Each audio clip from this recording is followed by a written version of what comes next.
My name is Dorothy Jane Scott. I was born on April 23rd, 1948, and lived a simple life in Stanton, California, with my aunt and my 4-year-old son. I worked as a secretary for 2 quirky shops in Anaheim. One sold psychedelic items, like lava lamps and love beads, while the other catered to the counterculture crowd. It wasn't exactly glamorous, but it paid the bills. I was a devoted Christian, stayed away from alcohol and drugs, and preferred quiet nights at home to wild outings. My parents, Jacob and Vera, often helped take care of my son while I worked. For the most part, life was peaceful.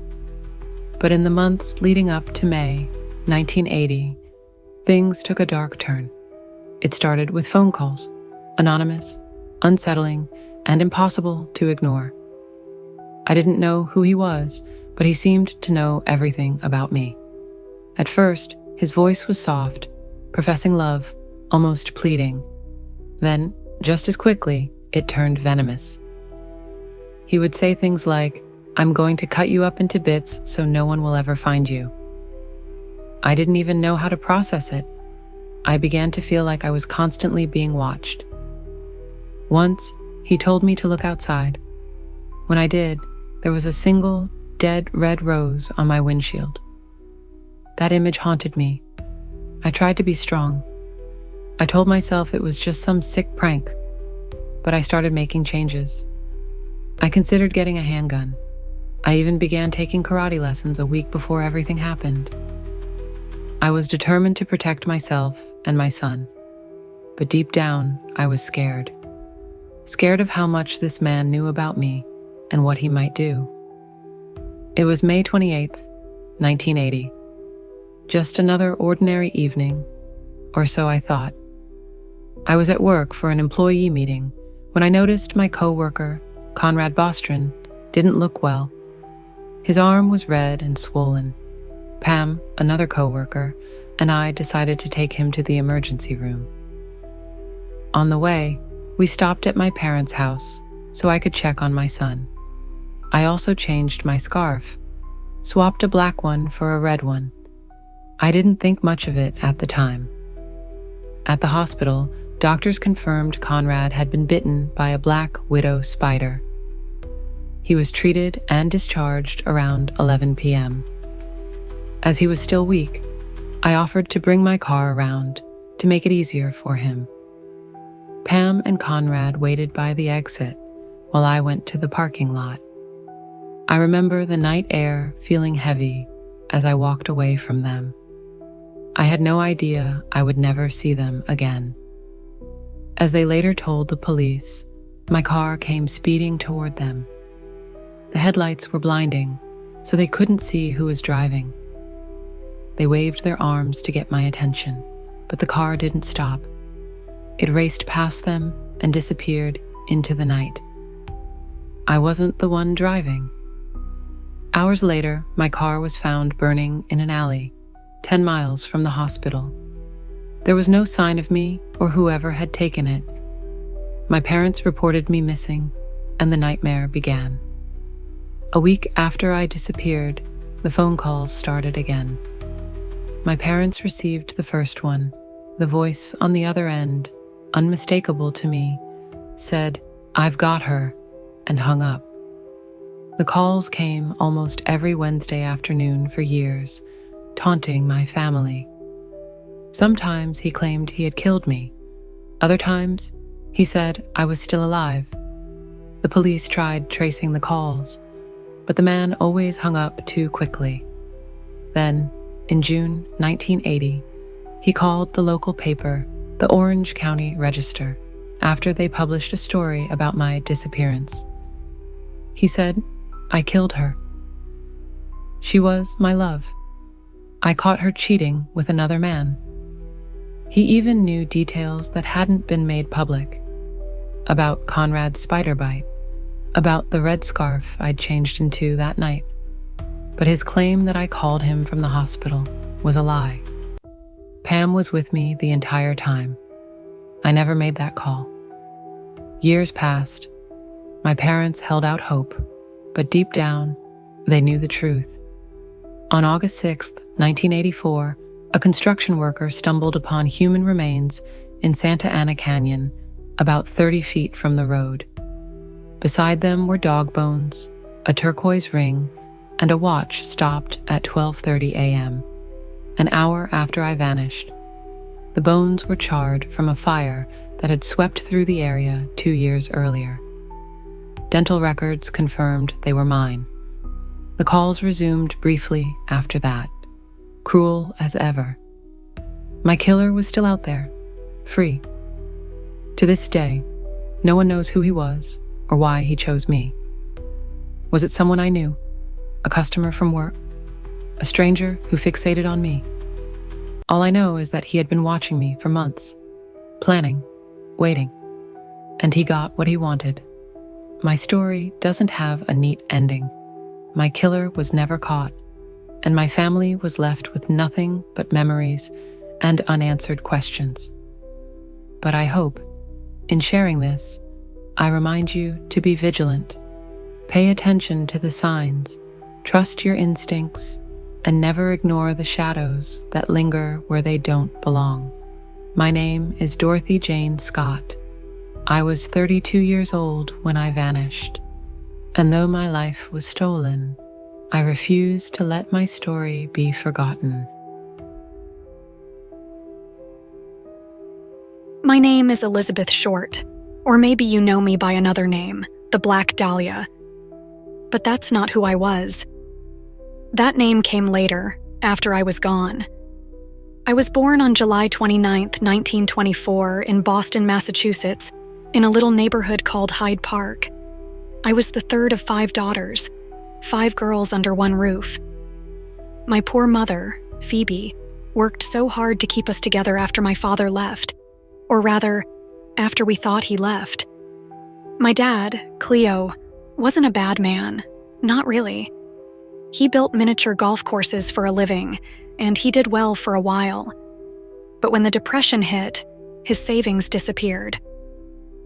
In 1930, they found his car abandoned on the Charlestown Bridge. People said he'd jumped into the Charles River, and we believed it. My mother became a widow overnight, raising us alone. Years later, a letter arrived. My father hadn't died after all. He'd just walked away, started a new life in California. I hadn't seen him since I was 6, but when I turned 18, I decided to go to him. Maybe I thought we could rebuild something. Maybe I just needed a fresh start. California, the land of sunshine, palm trees, and dreams as big as the Hollywood sign itself. But it wasn't long before my father and I started to argue. He was a stranger to me, and I to him. So I left his house in Vallejo and struck out on my own. I drifted from place to place, Camp Cook, Santa Barbara, San Diego. I took whatever jobs I could find, worked in shops and diners. At one point, I even stayed with a man in the Army Air Force, but he turned out to be abusive. By 1943, I'd been arrested in Santa Barbara for underage drinking. A mugshot and fingerprints. That's what they kept of me, long before they needed them for anything else. That arrest was a turning point, I guess. Juvenile authorities sent me back to my family in Massachusetts, but home didn't feel like home anymore. So I went to Florida instead. I loved Florida. The warm air was good for my asthma, and the beaches felt like escape. While I was there, I met someone. His name was Major Matthew Gordon Jr., an Army Air Force officer training for the war. He was kind, steady, and he cared about me in a way no one else ever had. He asked me to marry him while recovering from a plane crash. I said yes, but war doesn't wait for love. He went back overseas, and not long after I got the news. His plane went down. He didn't survive. After that, I started to lose track of time. The days felt blurry, like I was drifting through a fog. By July of 1946, I was back in California, chasing something, though I'm not sure what anymore. An old friend, Lieutenant Joseph Fickling, was stationed in Long Beach, and for a while I stayed nearby. Hollywood wasn't the dream I thought it would be. I worked as a waitress, stayed behind the Florentine Gardens nightclub on Hollywood Boulevard. I told people I wanted to act, and maybe I did. I imagined myself on the silver screen, a leading lady, glamorous and untouchable. But the truth was, I never landed an acting job. I spent more time waiting for my big break than chasing it.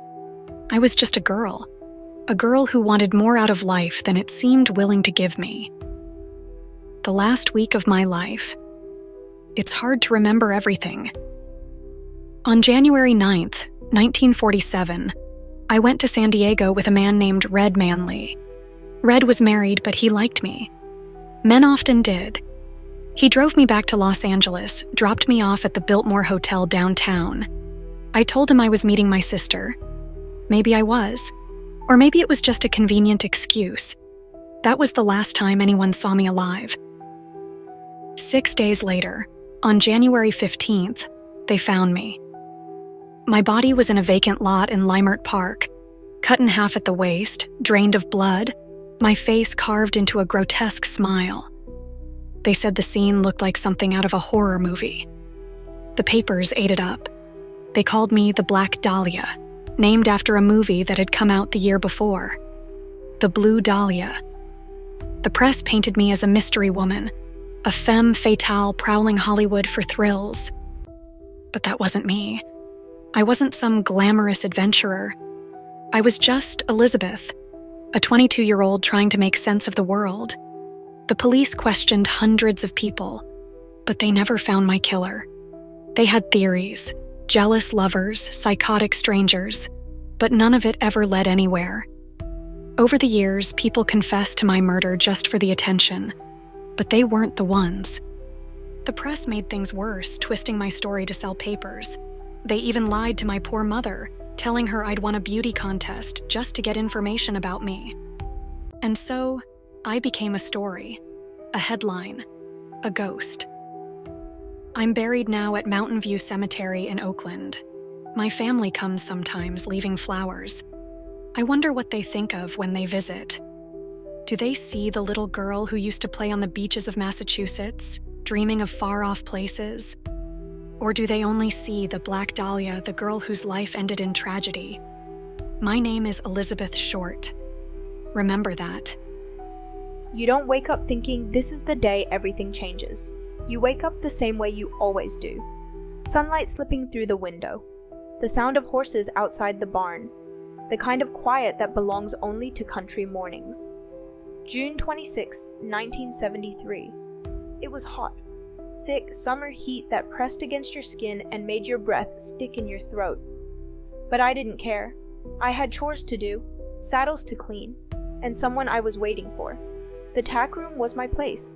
It smelled like leather and pine shavings. The air always a little cooler in there. That night, it felt like the one place where I could think clearly.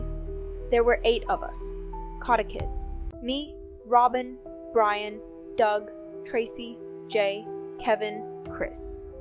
Mom and Dad didn't have much, just a horse farm and a whole lot of mouths to feed. But we stuck together. We fought, we played, we survived. And me? I had the horses. I wasn't just some girl who rode for fun. I lived for it. Horse shows, county fairs, even talks of joining the U.S. equestrian team. But there was one thing I couldn't outride. I was pregnant. 19. Catholic family. Small town. And no one knew. Not my sisters, not my mother, not even him. Not yet. He came from a different world. Affluent. Untouchable. His family? They had the kind of money that made problems disappear. And me? I was the problem now. I waited for him in that tack room, hands shaking. I knew he was coming. We had to talk. I needed to know where we stood. Then I heard footsteps. Brian, my little brother, and his friend. They heard the horses moving around and came to check. I told them to leave, said I was fine, but I wasn't. After they left, I sat there, listening, waiting. And then, tires on gravel, headlights in the dark. He was here. He didn't get out of the car, just sat there, engine idling, like he was waiting to decide whether I was still his responsibility. I walked out, grabbed my purse, and left behind a note, stuffed under a grooming box where someone might find it. Eventually. It's very sad to love someone and not be...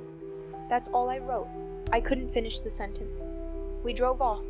No goodbyes, no second thoughts. And just like that, I vanished. No one saw me again. Not Robin, not my mother, not the horses I loved like family. Just a note, a round tweed purse, a memory frozen in time. The police thought maybe I left willingly, that I was overwhelmed, ashamed, that I caught a bus and started over. But why would I leave everyone behind? Why not tell someone? Unless I never got the choice. They questioned the boyfriend. He said he wasn't there that night, said he never picked me up. But Brian saw me waiting. He knew. My family knew. And still, no answers. My parents, Andrew and Dorothy, they never got closure. It broke them. Quietly, they divorced. Grief does that. It doesn't scream. It whispers. It gnaws. It lingers. But my brothers and sisters, they never stopped searching. Jay, Robin, Brian, they're still piecing it together.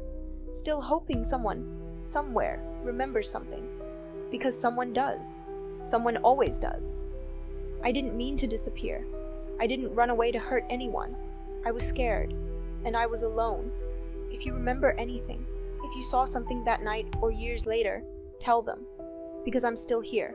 In memory. In silence. And in the light of a tack room that never should have gone dark.